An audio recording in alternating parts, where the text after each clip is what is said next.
It's always interesting to see what new games are being released for the Nintendo Wii. Much like the PC, there is hardly any quality control to make sure that the games are actually functional.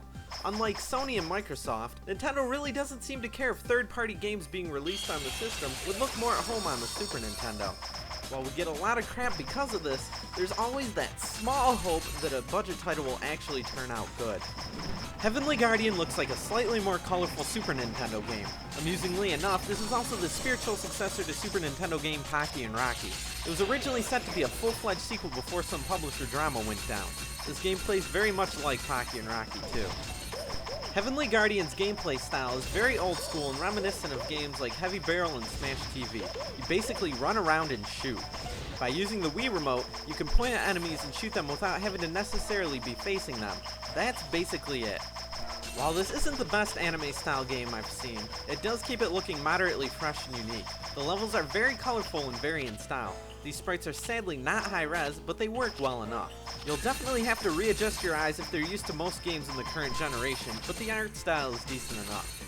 This gameplay model simply works and the controls are spot on. Developer Starfish seems to just get it. Your character will always respond in the way you'd like her to. Once you get used to the Wii Remote pointing, blasting enemies can be a ton of fun. The bosses are cool and you can play two-player as well. Heavenly Guardian is a good budget title, but it's not a great video game. First off, its attempt at a storyline is rather worthless. You can beat this game in just a few hours of playing, but yet you can't save, so if you only have time to beat the first couple levels in your first sitting, you'll have to start all over again the next time you go at it. Overall, Heavenly Guardian is rather light on content. Heavenly Guardian accomplishes what it sets out for, and you can tell that somebody obviously really cared about this game in development. Unfortunately though, the bar was not set very high for what Heavenly Guardian tries to accomplish.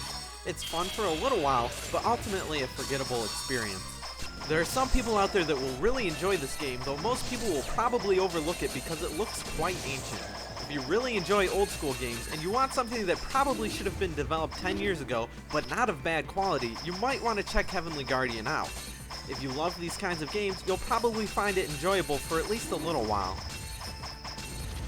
I give Heavenly Guardian for the Nintendo Wii a 6 out of 10.